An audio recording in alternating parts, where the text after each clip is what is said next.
Welcome to the National Rural Health Executive Webinar Series.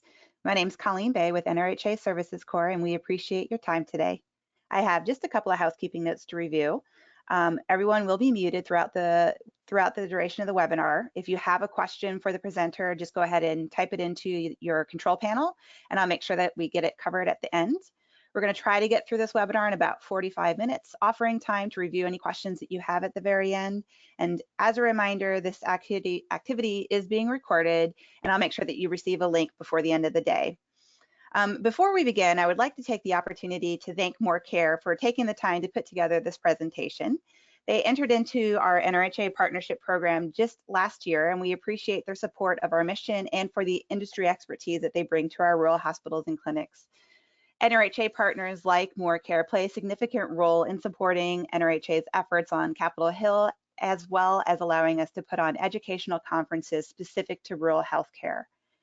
Tina DeWeese, who's a customer solutions manager with MorCare and who's been with the company for 9 years, is going to introduce today's presenter, Beth Brand. So I'm going to go ahead and turn it over to Tina, and I will make sure that you guys get that recording at the very end. Tina?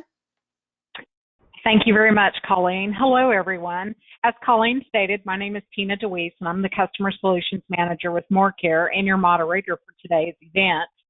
I would like to thank each of you for joining today on this very important topic of patient safety, the highest priority.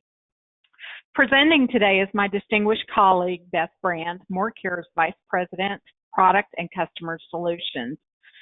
A little about Beth. Beth has over 30 years of experience in the healthcare industry, ranging from critical care nursing, clinical informatics, decision support, to product expertise.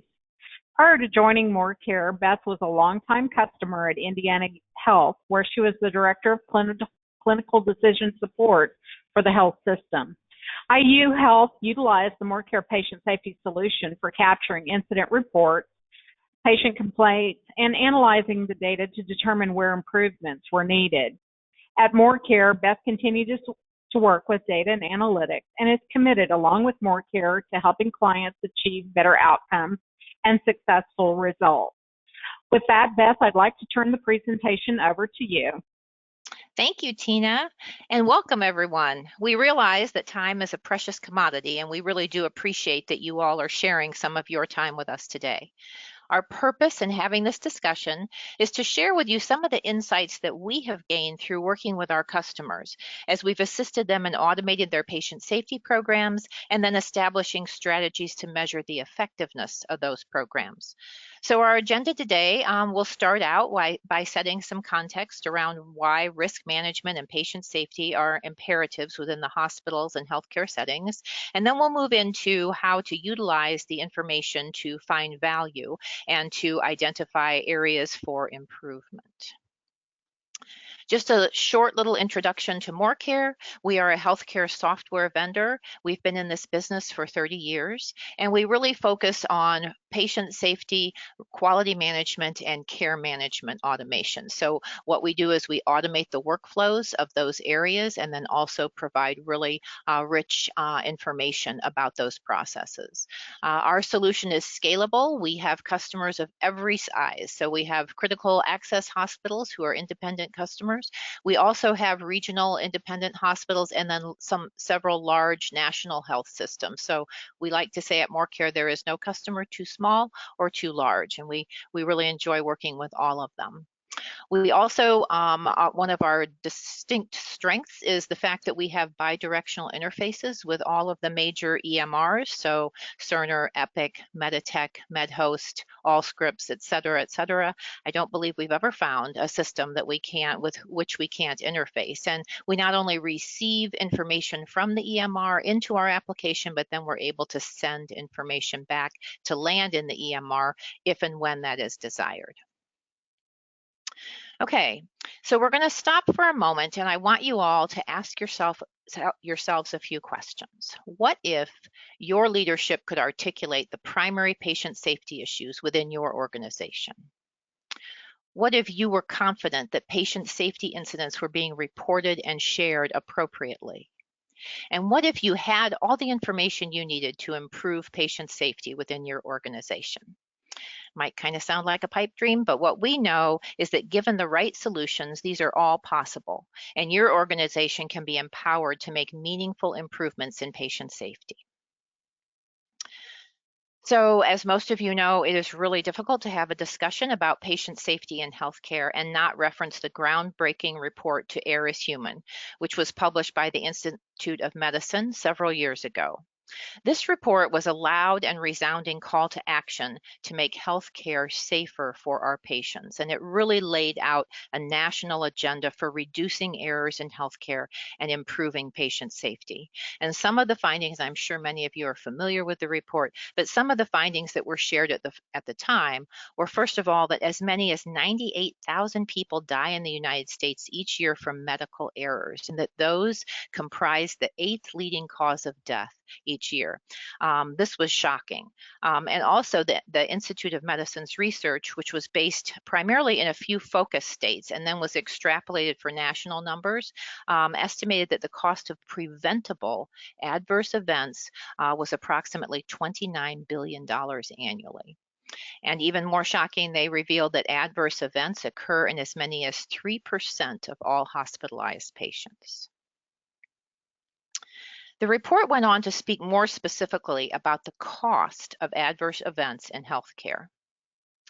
So what we learned was that adverse drug events alone occur in as many as 2 out of every 100 admissions, and that those increase the cost of the hospital stay by approximately $4,700 per admission. And again, this is dated. This report came out several years ago.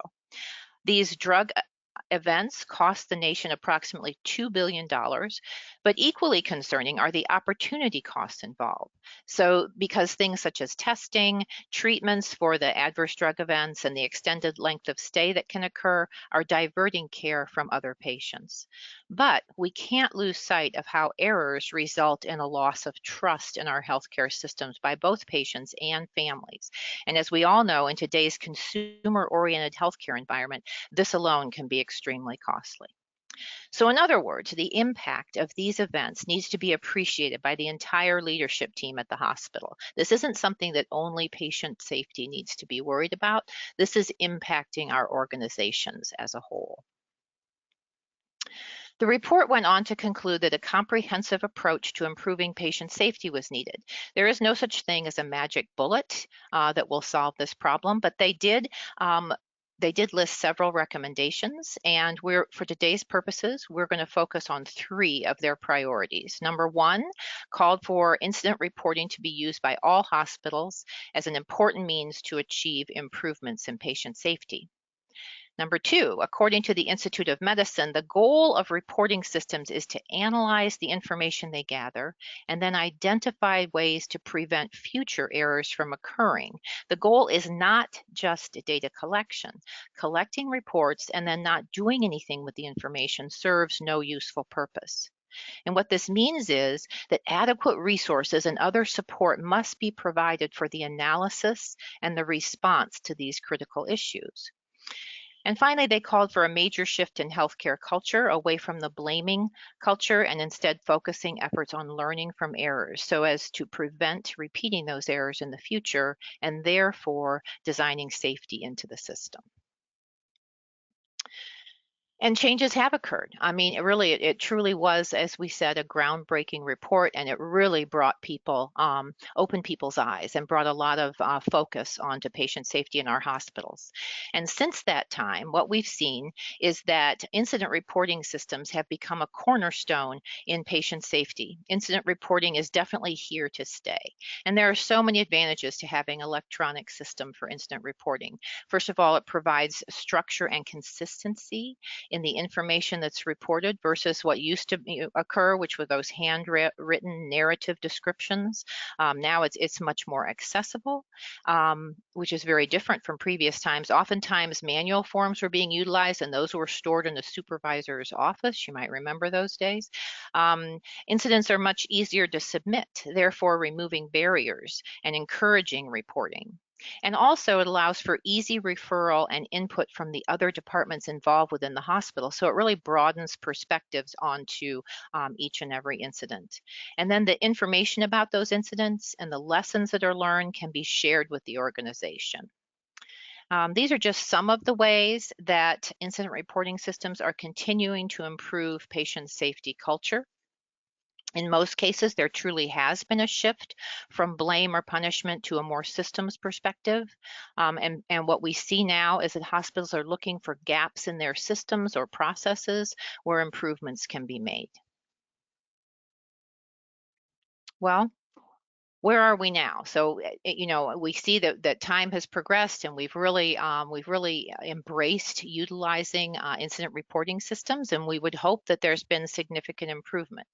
Well, while as an industry we may have done a lot of work and performed research to improve patient safety overall, we've made really little to no progress. And you'll see here that third bullet that this is still the third leading cause of death in the United States, and that actually more than 400,000 patients per year die from these injuries in the United States. And to give you some context about that, some of the reported city census numbers, for instance, Tampa, Florida, has a reported census of 400,000 patients. Tulsa, Oklahoma has a census of 400,000 patients. So in essence, a whole city is dying each year from these injuries. And it still is a fact that there is underreporting of events. People feel that they aren't going to be paid attention to. It's really not worth their time, and so there are still a large number, a majority of events, it is believed, are still going unreported. And the shocking fact is that today we are seeing 10 times the rate of preventable harm than we were seeing 20 years ago. So that's proving that while the industry may have done work and performed research to improve patient safety, it's made little to no progress. Well, so we can all agree, a culture of safety and reliability is the only culture that's acceptable for our patients. And at this point in time, there really is a need for action. A lot of time is spent on patient safety reporting, but often that leaves little time for actual improvement. We need to learn from what went wrong instead of just reporting that something went wrong again, one more time. We need to improve feedback mechanisms so that the reporters are informed about the results. Again, that makes them feel that the time that they spent doing this was valued. And we need to also share within our organizations visible outcomes, share that measures have been taken based upon the incidents that were reported. Because it's a sad truth that if change doesn't occur, people will lose their motivation to report.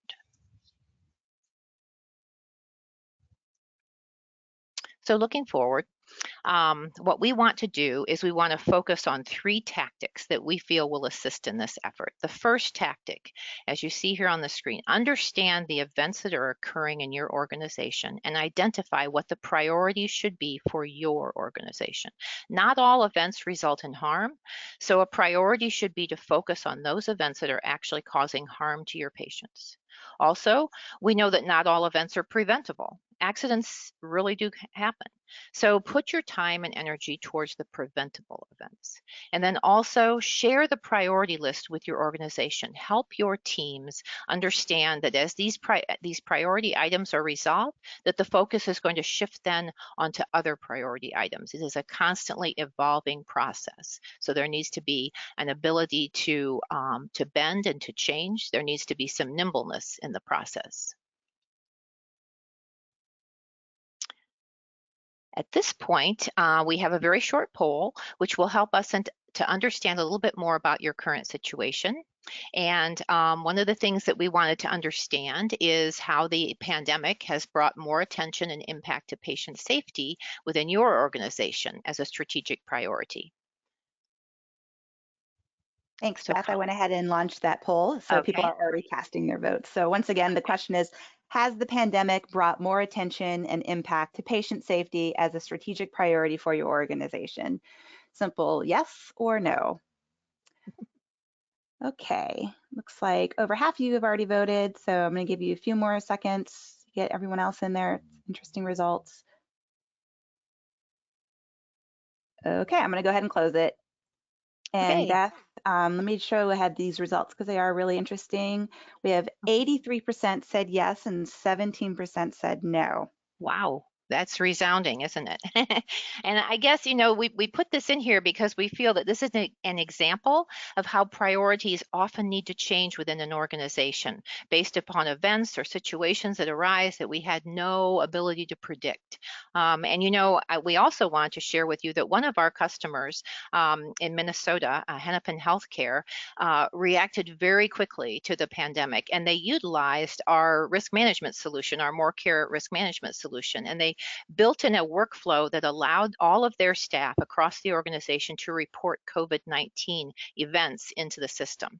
And they did this on their own because they have local control over the application, and they had it up and running by March 17th. Now think in our heads about the timeline of the pandemic. So it tells you it didn't take them long to get this into motion, right? And what this has allowed them to do is to track COVID events. They can delineate like which type of event, like a handoff issue, airborne exposure, a breakdown in PPE. They can also capture contributing factors such as the staff failed to follow standard process or there was a lack of adequate staffing, and then they can also capture the location. But one of the most impactful pieces was that they were able to generate daily generated daily reports that were sent out via email to leadership throughout the organization. And it really has become an important component in Hennepin's COVID-19 response process. So just wanted to share that with you all because I know it can resonate with everyone. Okay, so we said that our first tactic that we recommend is to set the priorities for your organization, but to remain flexible and nimble and realize that those can change over time, and hopefully they will change over time. The second tactic then is understanding how patient safety programs can support value-based care.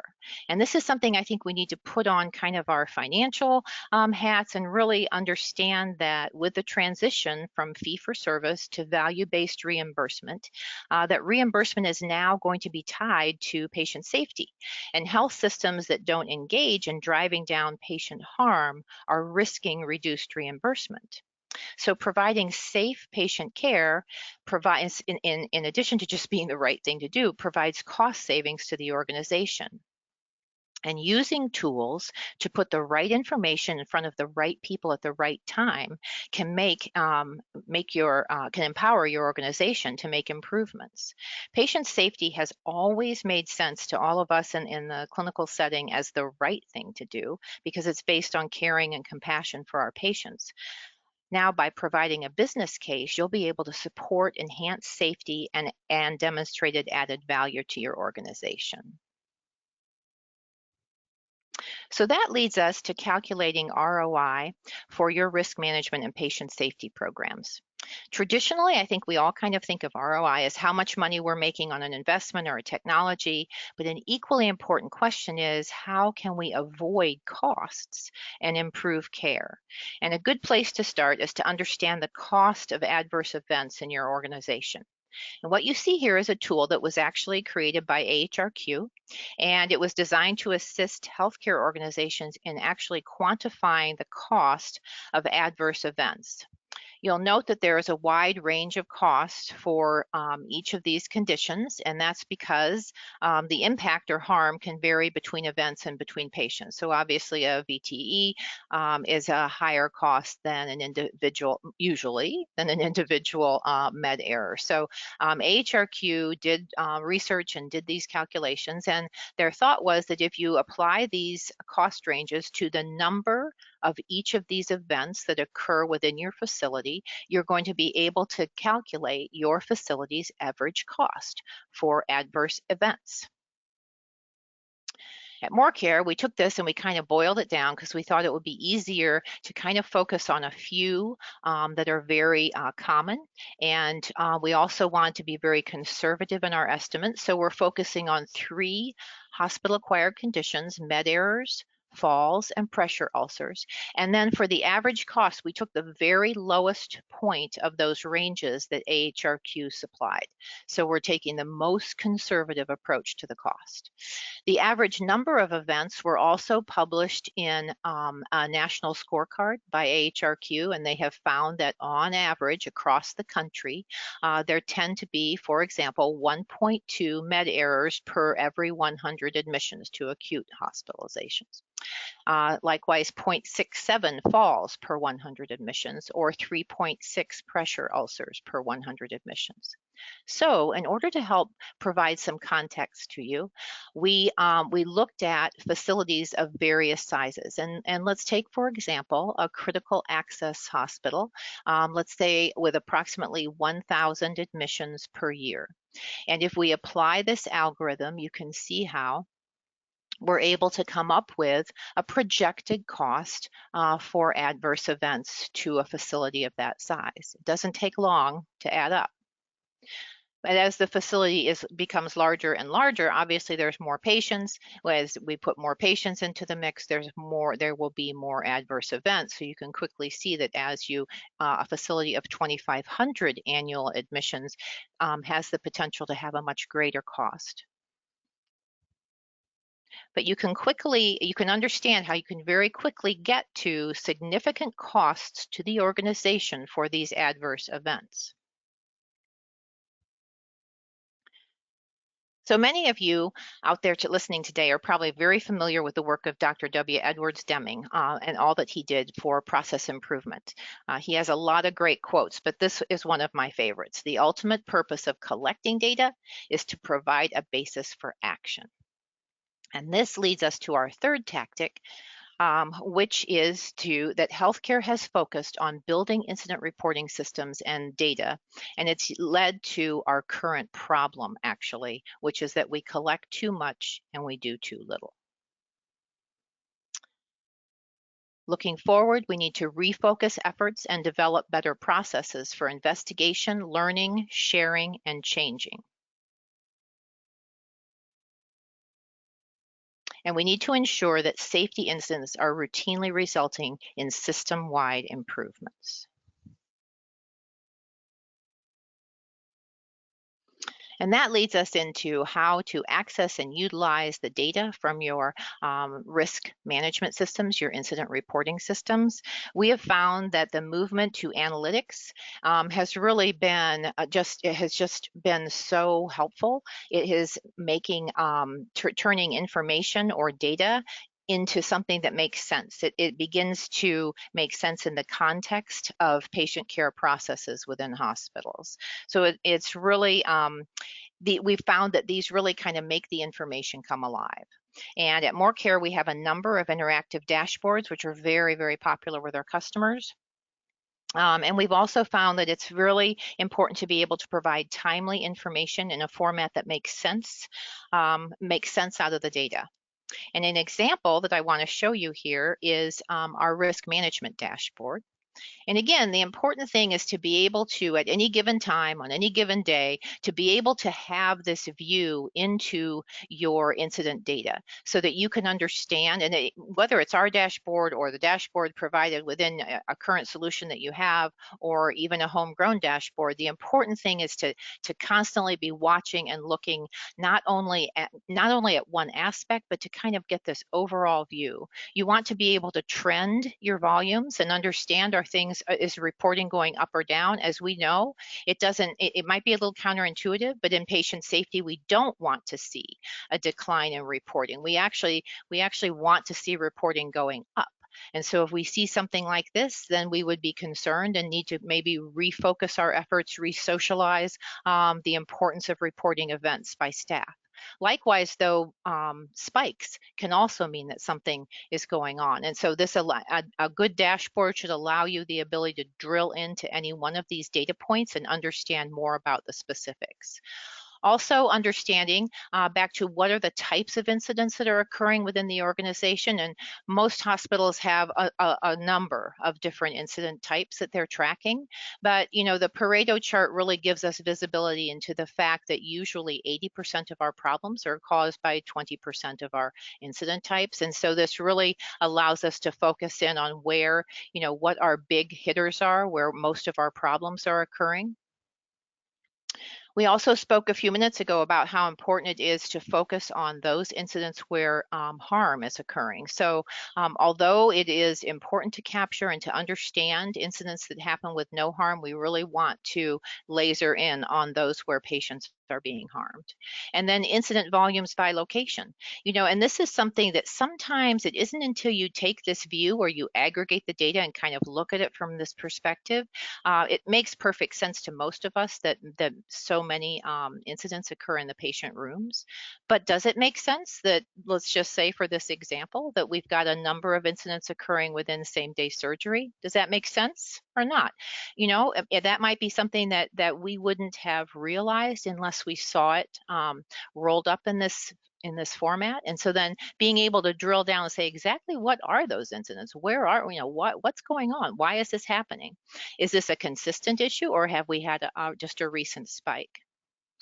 And the beauty and the value of dashboards is not only presenting the data but allowing people to interact with that data. So for example, if I wanted to focus in on medication errors, I should be able to, on a dashboard, click and drill down. So now I'm looking at my medication errors, but I'm looking specifically at what types of medication errors are occurring. And at the same time, I'm looking at what were the contributing factors that went into those medication errors. And I see here that the wrong medication is being given. That's our highest volume of med errors. Procedures not being followed, distractions and exhaustion, communication failures, those are all factoring into the issues that we're having. But if I want to see then, well, tell me more about this wrong medication that's being given, I should be able to drill down and immediately get to that patient level detail and really see not only the specifics of the incident, but understand the comments that were contributed by by the managers and other people involved in the case.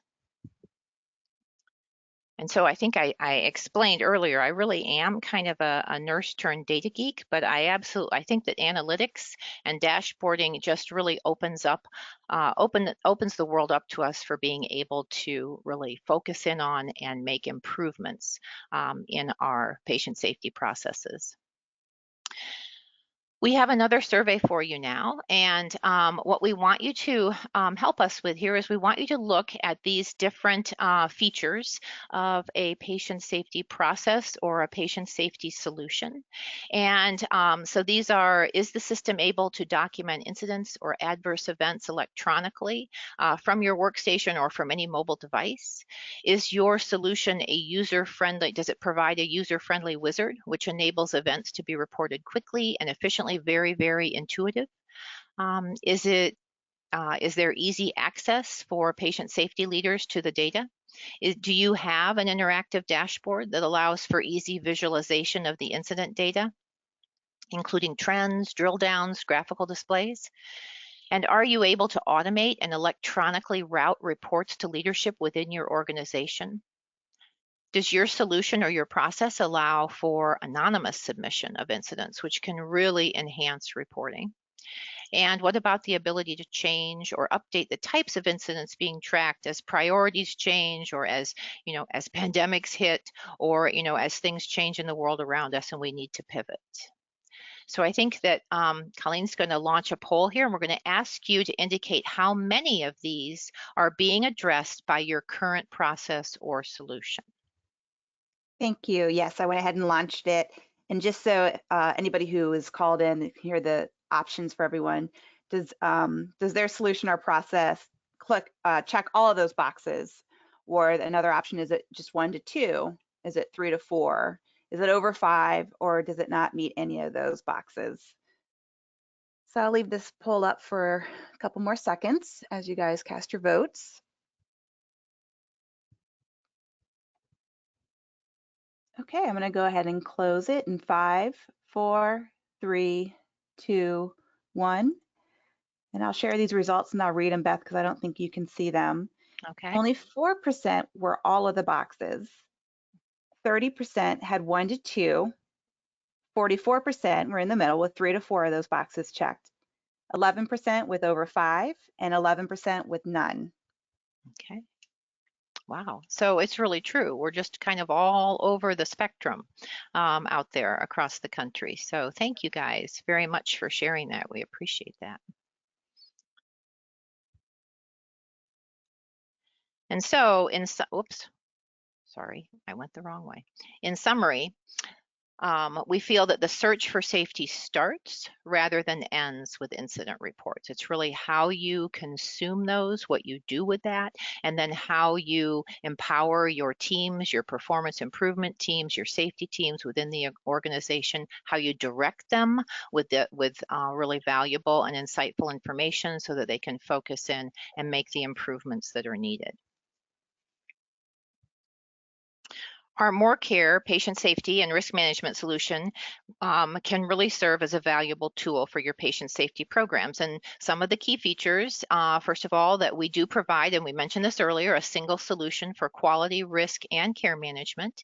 And we can provide all of that for an individual organization, or we can provide, just a part of that solution suite. So it's really up to you and your needs. We do provide web-based incident reporting tools. They're easily configurable by the customer. And I mentioned earlier about our customer who very quickly launched a COVID-19 incident tool, and she did that within just a number of days and had it up and running. And she did that all on her own. We found out about it later, actually. So.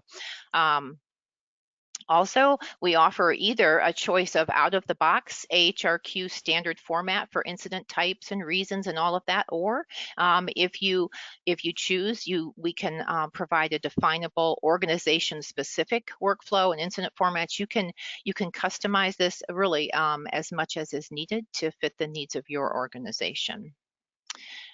And at the end of the day, just to help you understand, we automate the process. So we're automating the process of incident submission, where immediately there are rules that run behind the scenes, and there's algorithms that run that immediately automate the routing to appropriate department managers. So for example, if you have an incident occurs in radiology, you can have a rule set up that says that any radiology events you want to have a copy sent to the director of radiology. He doesn't get any others, but if a radiology event occurs, he gets a copy of that immediately. Likewise with pharmacy, lab, etc., and the nursing unit. So it allows for information go to the right people immediately. And also it provides visibility into next steps. So there are work lists, and there are alerts that can fire saying, hey, it's been, X number of days or hours since we've had feedback from this manager on this incident. And so it allows the patient safety or risk manager to reach out and say, I really need your feedback. We need to move forward and process this incident. So it keeps things moving forward and automates that process. And of course, you already know that dashboards and analytics are something that we hold near and dear to our hearts. We really believe that getting that information out there, putting eyes on it, providing visibility, and also being able to drill all the way down to what's pertinent to that patient level is where you can really get engagement and really start to make improvements. And we don't want you to leave here without realizing that our solution is scalable to the size of your organization, to the budget that you have. As I said before, there's no customer too small or too large. We love working with organizations of all sizes. And also, we just wanted to share with you, these are some of the things that our customers have come forward and told us why they really like our solution. And what is top on the list of the ease of use, instant reporting and efficiency, the cross-communication capabilities. We've spoken to this a couple times. Department managers are receiving those notifications immediately. And then the ability for those managers to log their comments and then forward those events to others who may also need to know. So it becomes a real interactive communication. And that is all determined by your organization and what security levels you want to put into place. But it really avoids delays in notification. And then, of course, these have been just so popular. The dashboards, they can be presented to leadership. Not only are they informative, but they look very professional, and they provide visibility and allow for data-driven decisions to be made. So at this point, I think we will open up for any questions that you all might have. Thanks so much. Let me see. I do have a couple of questions that came in. Do you recommend documenting like near misses Mhm. Yeah, actually, I think, as we said a couple times, you've got to choose your priorities and where you want to focus your efforts, but near misses can also be foreshadowing of things to come. So definitely believe in capturing near misses. I believe in putting them into their own category or status so that you can either include them in your data or exclude them from your data as need be and as is appropriate, but definitely having visibility into what's happening that could have been an event but wasn't, but also not to get too tied up in that, really focusing on your high priority incidents that are causing harm to your patients. Thank you. This Mhm. next thing is really just a comment, but I thought it was interesting, so I'm going to go ahead and share it with everyone. Just a comment. It's about the 400,000 Uh-huh. deaths due to Uh-huh. med errors. Uh-huh. So far, total U.S. COVID deaths is 269,763. So it just kind Mhm. of gives you another way to look at the magnitude of Mhm. that. So I thought that was interesting. Absolutely. It Thanks is for sharing interesting. Yeah, that. absolutely. That's Another another question. city, right? A Yeah, smaller city, but another city, right? exactly. Yeah. Another question I have is, does your platform or your system have an incident form already pre-designed? We certainly can, and it can be, it's really up to your organization and what you prefer. Yes, we come with a out of the box solution, and we pattern that out of the box solution on the AHRQ standard format. So it's really, and that was introduced by AHRQ a couple years ago, so that it allows if you want to do national benchmarking, et cetera. So you can utilize that. If that doesn't apply to your organization and you have your own, we will work with you to build one and then teach you. Most importantly, we teach you how to build your own collection tool so that, like the example we gave of Hennepin, at any given day, if you want to all of a sudden take off and start collecting something different, you want to switch, you want to, you want to pivot, you have the ability, you have not only access, but we've trained you in how to do that. Awesome, thank you. Mhm. One more question. This person is they're working towards a just culture. However, Mhm. many staff members are uncomfortable documenting an incident. I think you may have already covered this, but does your system allow for the anonymous reporting? I know you mentioned that that was Absolutely. a benefit. Absolutely. And the organization that I came from, we found that there's pros and cons for sure, but we also said it's really important to give information back to the reporter, which we believe in, but you have to know who the reporter is in order to do that. But anonymous reporting can really enhance the comfort that people have in coming forward and reporting things. So where I came from, we definitely utilized anonymous reporting. Um, and you can make the choice in our system. So Awesome. I don't mhm, have any other questions. So at this point, I just want to thank you, Beth and Tina and the sure. whole MorCare team for putting together this presentation. Thank you to our attendees for joining us today. As a reminder, you're going to get a link later on this afternoon with the recording. Also, all of our past webinars are available to view on demand. So just you can navigate to them from the NRHA website. There's a button at the very top for NRHA partners. You can learn all about our NRHA partners and just click on the Rural Health Learning Center. Before I close this out completely, Beth, is there anything else that you want to let our attendees know? I just think that, I want you to know that we would just love to talk with you. We are clinical people who come from the hospital setting, and we just really enjoy meeting with our hospital customers and seeing how we can help you all and improve your processes, provide the information that you need to improve care to your patients. So please reach out to either myself or Tina. We would absolutely love to talk with you, and you can also follow us on LinkedIn. So we hope to hear from you. Awesome. Thanks again. Thanks again to everyone. Enjoy the rest of your day. Stay safe and healthy. Bye-bye. Thank you. Thank you. Bye-bye.